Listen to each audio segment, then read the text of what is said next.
કયું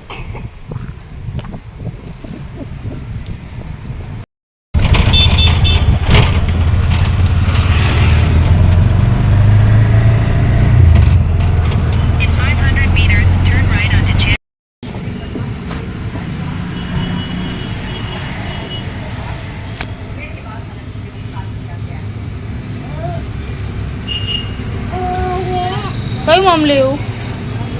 કયું મમ લેવું કાનાને?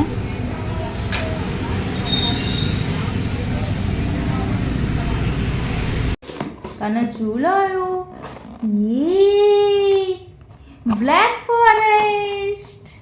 યે યમી યમી.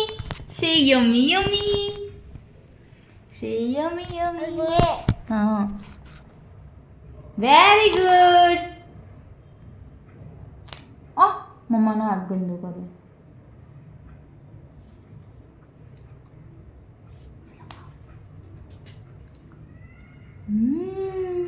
તું ખા.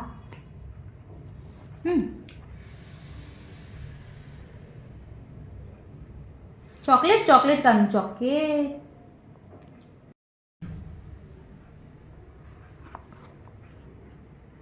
ખાઈ જા.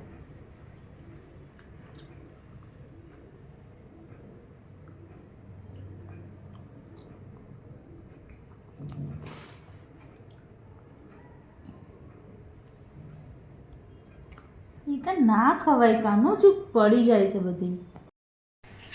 ચલો હવે હાલી કરી દો. ચલો કાનુભાઈ હાલા કરો. ચલો હાલા કરો. ઓ નો નો નો નો ફાઇલ ફાઇલ નહીં ફાઇલ નહીં ફાઇલ નહીં. તો ગાઈઝ અમે કેક ખાઈ લીધી છે. કાનુ કેક ખાધી? કાનાએ કેક ખાધી? કાનાથી કેક ખાધી? Yes yes યમી યમી cake.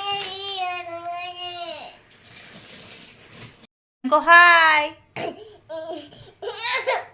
આના છે ને જિંદગીમાં રોવા માટે જ આને જન્મ લીધો છે મારા દીકરાએ. તો ગાઈસ દેખો આખું ઘર ચકાચક કર્યું ને. આ ઘર ચોખ્ખું અડધો કલાક બી નહીં રહે. અડધો કલાકમાં તો રમણ ભમણ કરી નાખશે બધું. દરેક વસ્તુ, કોઈ વસ્તુ એની જગ્યાએ નહીં રહે. દેખો બિલકુલ ચોખ્ખાઈ નહીં રહે. બિલકુલ એટલે બિલકુલ બધું ભરી નાખશે. કોઈ વસ્તુ એની જગ્યાએ ચમચા ચમચીઓ છે બધું અહીંયા રમતું હશે. આર્યન આર્યન આર્યન આ શૈતાન આ બધું રમણ ભમણ કરશે. તું બગાડીશ ને ઘર? તું ઘર બગાડીશ? હા.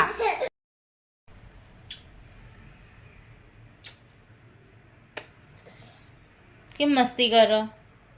અહીંયા જોઈને બોલ. અહીંયા જોઈને બોલ. અહીંયા બોલ. મસ્તી કેમ કરે? મસ્તી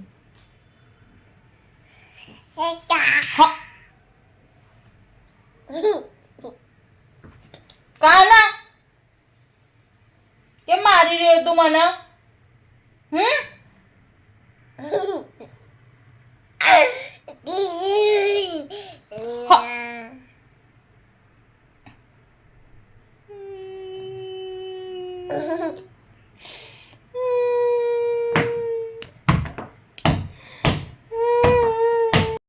હાય ફ્રેન્ડ્સ, તો 7:15 થઈ ગયા છે.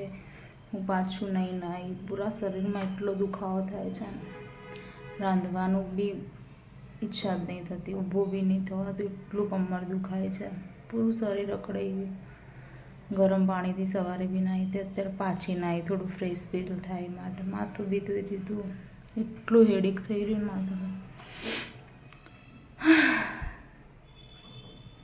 આવી હાલતમાં એટલી યાદ આવે ને મમ્મી પપ્પા કાશ હોત. મમ્મી તો જો કે નાનપણથી જ નહોતા, પણ એમ કે મા બાપ હોય તો ફરક પડે. કેમ કે ડિલિવરી વખતે થોડું સચવાઈ નહોતું. કાનો આવ્યો એના પછી નેવુલે બહુ જ કરી હતી કેર, પણ એક માં કરે એવી કોઈ ના કરી શકે. મા બબુડાએ પૂરી કોશિશ કરી હતી. કામવાળી બી બંધાઈ હતી. એને બી 1.5 મહિનાની રજા મૂકી દીધી હતી. પણ જ્યારે દુખાવો થાય શરીરમાં ત્યારે યાદ આવે યાર, શું કરવું. બહુ જ દુખાવો થઈ રહ્યો. ચલો છોડો, મારું બપડું મારું બહુ ધ્યાન રાખે છે, એના જેવું કોઈ ના રાખી શકે, મા બાપ બી નહીં. ચલો બતાવું તમને મેં જમવાનું બનાવ્યું. તો ફ્રેન્ડ્સ, ખીચડી બની ગઈ છે. આ મેં બનાવ્યું છે, શાક છે, સરગવો, રીંગણ, તુવરના દાણા અને એક નાનું બટાકું નાખ્યું છે. બાજરીના રોટલા બનાવવાના બાકી છે. કિટ્ટુ અને કાનો ગયા છે નીચે રમવા.